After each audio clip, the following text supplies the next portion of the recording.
आपल्याला पुढं गाईड करतोय इंद्रजित आणि आपण आता आलेलो आहे गुफेमध्ये. इथं लिहिलेलं आहे मंदिराकडे आणि इथं बघा तो वरती हे पूर्ण असं आहे. तर आपल्याला थोडंसं इथं वाकून जावं लागतं. तर नमस्कार मित्रांनो, मी आहे नवीन नांगरे आणि आज आपण चाललेलो आहे कल्याणगडावरती. आणि आज माझ्याबरोबर आहे माझा मित्र इंद्रजित आणि आम्ही दोघं आज कल्याणगड उर्फ नांदगिरीचा किल्ला एक्सप्लोर करणार आहोत.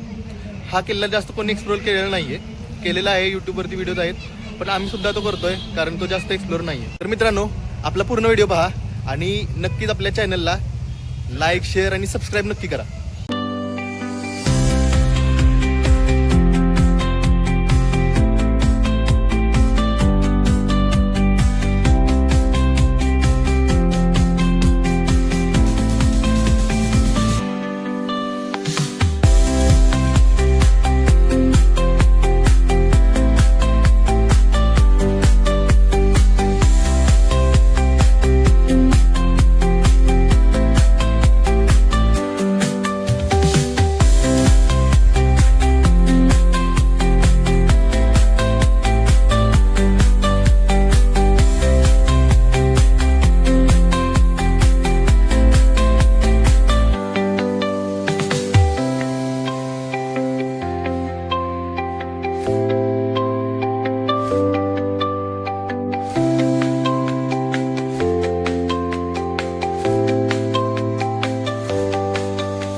ह्या ज्या आपल्याला रांगा दिसतात, डोंगर रांगा, ह्या आपल्या चंदनवंदन जो गड आहे त्या डोंगर रांगा आपल्याला दिसतात.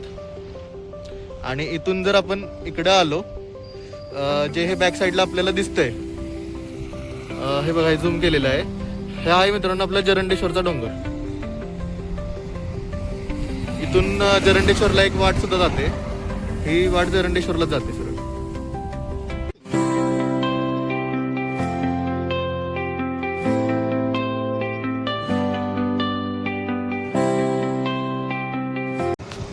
तर मित्रांनो, आता आपण सातारा रोडच्या पुढे आलेलो आहे आणि हा इथून आपण गडावरती जायला रस्ता आहे. इथं बोर्ड लागलेला आहे.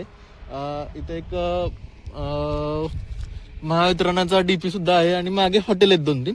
आणि आपल्या शेजारी पण इथं गुरुकृपा जिंजर कंपनी असं काहीतरी लिहिलेलं आहे. तर इथूनच आपल्याला हा रोड मी तुम्हाला झूम करून दाखवतो. इथून आपण वरती जाणार आहे श्री गुरुदेव दत्त प्राचीन गुफा मंदिराकडे, किल्ले कल्याणगड नांदगिरी. तर आपण आता नांदगिरीमध्ये आहे आणि आपण गडावर जाणार आहे. गडावर जाण्यासाठी कच्चा रस्ता आहे, तर मी तुम्हाला दाखवू शकत नाही रस्ता, पण मी वरचे सीन तुम्हाला सगळे दाखवतो.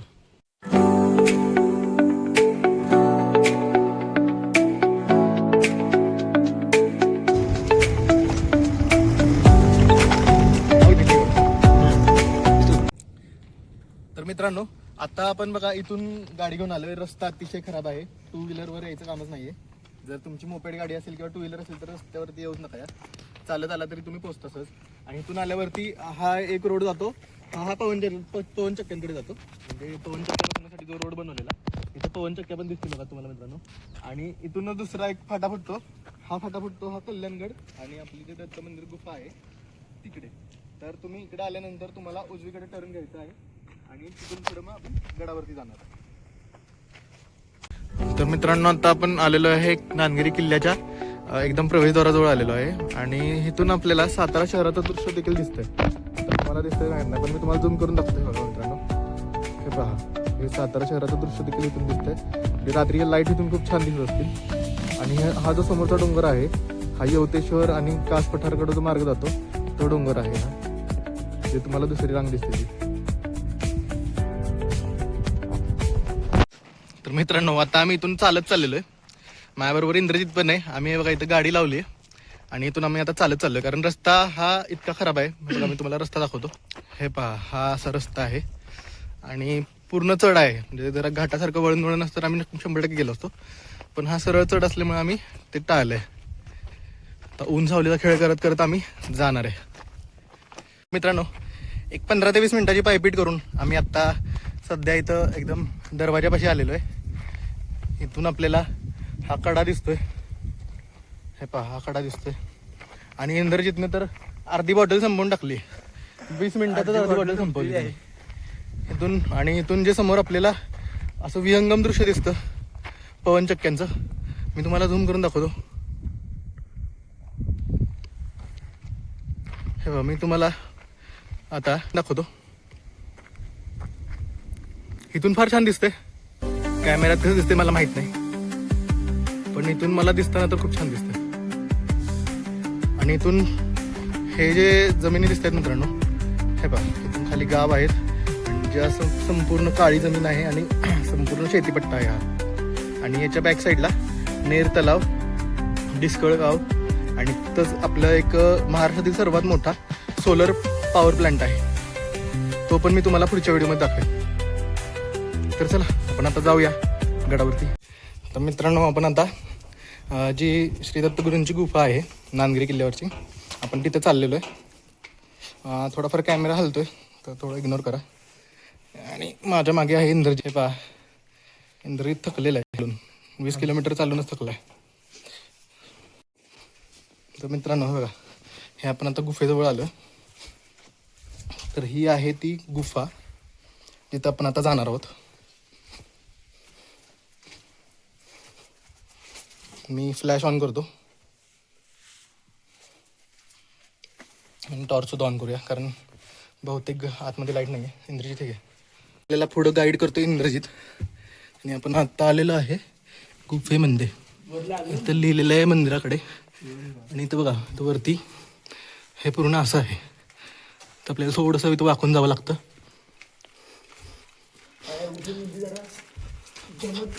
आणि इथे आहे जे आपल्याला ते दिसतंय ते पाणी दिसतं मित्रांनो. तर पाणी आहे, हे पहा.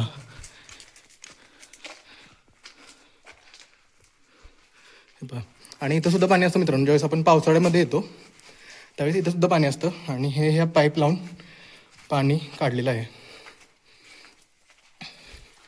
इथे एक छोटासा बल्ब लावला आहे, त्यामुळे थोडा प्रकाश आहे गुहेत. हे पहा इथं पण पाणी आहे. मोटर लावून हे पाणी काढलेलं आहे. आणि इथं आपण आत्ता सध्या आलो आहे ना, हे आहे श्री गुरुदेव दत्त यांचं मंदिर. सोबतच लक्ष्मी मातेचं सुद्धा मंदिर आहे इथं. हे पहा, हे सगळं ओलावा आहे. इथं पूर्ण ओलावा आहे आत्ता मित्रांनो. हे बघा, हे मंदिर आहे श्री गुरुदेव दत्त. श्री गुरुदेव. आणि पूजा देखील केलेली आहे इथं कोणीतरी सकाळी येऊन. आणि इथं जे आहे आपल्याला ग्रिलमध्ये दिसतंय ते आहे मित्रांनो श्री महावीर जैन यांची मूर्ती आहे. जैन मंदिर देखील आहे मित्रांनो या गुहेमध्ये. तर इथं आपल्याला दिसतंय विनोद माणिकचंद दोशी यांनी हे डोनेट केलेलं आहे टोटली, किंवा याचं बांधकाम जे आहे ते यांनी केलेलं आहे. तर आपण आता मित्रांनो गुहेतून निघूया. जवळपास 30 ते 40 फुटाची मित्रांनो गुहा आहे. बहुतेकच कोणत्या तरी गडावरती चुकून आपल्याला अशी गुहा मिळते किंवा डोंगरावरती, जिथं तुम्हाला असं येतं. अतिशय थंड आहे वातावरण आतमध्ये पाणी असल्यामुळे, जसं नेहमी प्रत्येक गुहेमध्ये असतं. थंड पण आहे. आणि आज जरा इंद्रजितला श्वास घ्यायला त्रास होतोय. इंद्रजितला श्वास घ्यायला त्रास होतोय. श्वास घ्यायला त्रास नाही होत, जरा दमट हवा गुदमरलेली आहे असं वाटतं. त्याला असं वाटतं. हवा फिरती नाही ना. इथून आपल्याला पुन्हा एकदा वाकून जायचंय. पायाला खडे टोचत आहेत मित्रांनो, पण अतिशय छान एक्सपिरियन्स आहे. तुम्ही कधी येऊ शकता. येताना फक्त एकटे येऊ नका, मित्रांना किंवा फॅमिलीसोबत या, किंवा मग दोघं किंवा तिघेजण असे आलं तरी चालेल. पण आता आलो बाहेर, हे बॉटल आपण बाहेर ठेवून गेलेलो. तर मित्रांनो आता आपण बसलेलो आहे नांदगिरी किल्ल्याच्या तिथे आणि कल्याणगडावरती आहे आपण. आणि मी तुम्हाला आता एक त्याची शॉर्ट इन्फॉर्मेशन देणार आहे, शॉर्ट माहिती सांगणार आहे. तर मित्रांनो हा नांदगिरी किल्ला जो आहे किंवा कल्याणगड आहे हा नांदगिरीच्या डोंगरावरती आहे. इथं तुम्हाला मी आता गुफा दाखवणारच आहे. गुफा देखील आहे इथे. आणि वरती गडावरती बाकीचे ठिकाण आहेत, म्हणजे महादेवाचं मंदिर आहे, तलाव आहे आणि गडाला 2 दरवाजे आहेत. तर मित्रांनो हा जो गड आहे तो हा गडाचं बांधकाम शिलाहार राजा भोज दुसरा याने केलेलं आहे मित्रांनो. 12व्या शतकात महाराज हिरेकर सावंत भोसले आणि तांबुळवाडीकर सावंत यांच्याशी झालेल्या संघर्षानंतर हा किल्ला महाराजांनी ताब्यात घेतला अशी आपल्याला नोंद आढळते. म्हणजे आपल्याला जेव्हा आपण गुगल केलं तर गुगलवरती सुद्धा आपल्याला ही माहिती मिळते सहज. आणि त्यानंतर जे रामदास स्वामीचे शिष्य होते कल्याण स्वामी, तर त्यांचं या गडावरती वास्तव्य होतं. त्यामुळे ह्या गडाला आपण कल्याणगड सुद्धा नाव पडलं त्याच्यानंतर. आणि त्यानंतर बाजीरावांनी हा किल्ला त्यांच्या ताब्यात घेतला आणि तिथून पुढं मराठ्यांचा अंमल या किल्ल्यावरती चालू झाला. आणि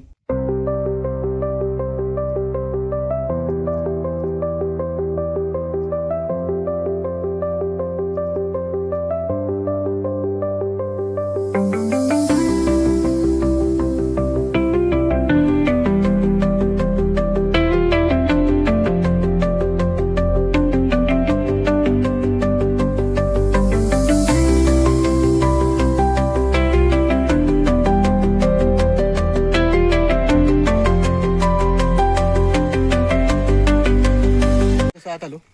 आल्यानंतर ह्या वडाच्या झाडाखाली इथे छोटीशी शंकर पार्वती यांची मूर्ती ठेवलेली आहे. ती आत्ताच कोणती ठेवलेली ॲक्च्युली. आणि आपण आता इथून वरती आलो की इकडं आपल्या उजव्या हातालाच एक मंदिर आहे. आणि हा जो गडावरती सर्व जातो हा बुरुज आहे मित्रांनो. आता सध्या गडावर एवढे अवशेष आहेत. तटबंदी देखील तुम्हाला बघायला मिळते.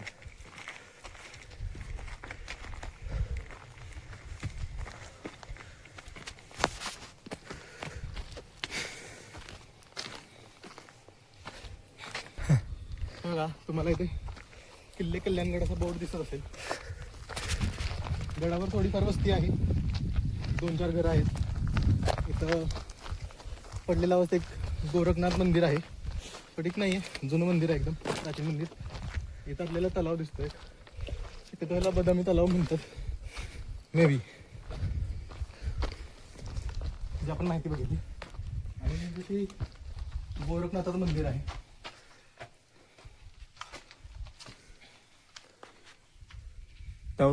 दाखव की.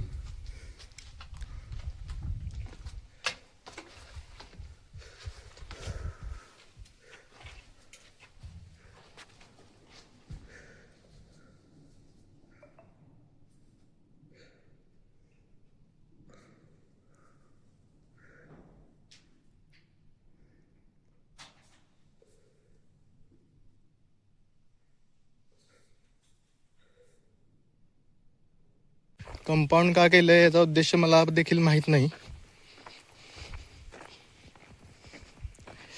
काय वाटतं इंद्रित, का केलं असेल कंपाऊंड? काहीतरी झाडाच्या संरक्षणासाठी, प्रायव्हेट प्रॉपर्टी असेल.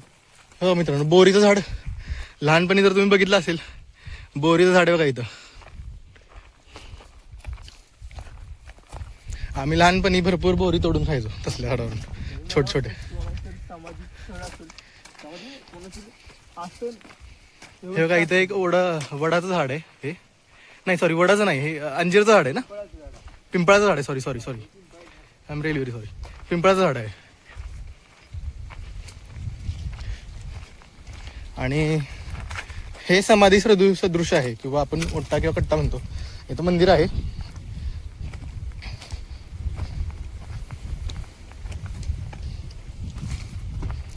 पिंपळा झाडाचं मित्रांनो एक विशिष्ट असं महत्व आहे आपल्या इथे.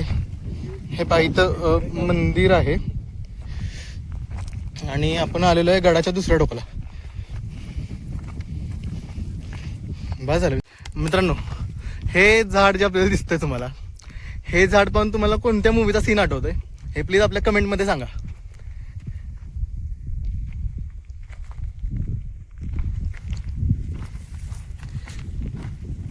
आणि आपल्या चॅनलला सबस्क्राईब करायचं विसरू नका.